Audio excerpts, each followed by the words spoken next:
Today we're going to be learning about nuclear power plants. How does one extract energy from an atom, or even better, is it even possible?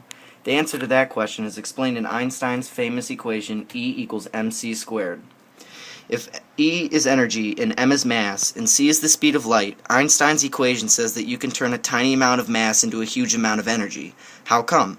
Look at the math. C is a really big number. It's about 300 million to be exact, so c squared is even bigger. It's about 90 trillion. That's how many joules you'd get from a single kilogram of mass. In theory, if you could turn about 7 billion hydrogen atoms completely to energy, you'd get about 1 joule.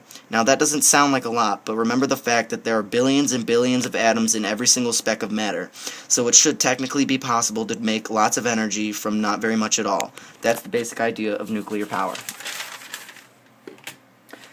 How does a nuclear power plant work?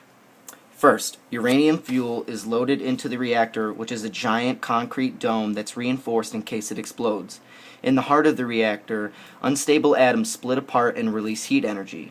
Control rods made of materials such as cadmium and boron can be raised or lowered into the reactor to soak up neutrons and slow down or speed up the chain reaction.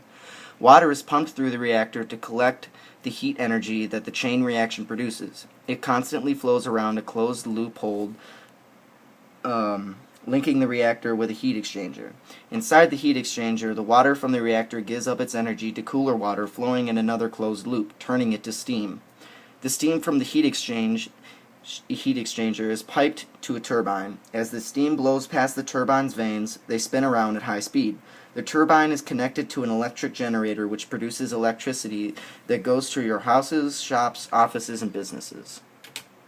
Some pros of nuclear energy are that switching to nuclear power would render us energy independent, which basically means that we wouldn't have to use any fossil fuels. It also means there would also be no air pollution because no air pollution is caused from nuclear energy. Also, the technology is readily available.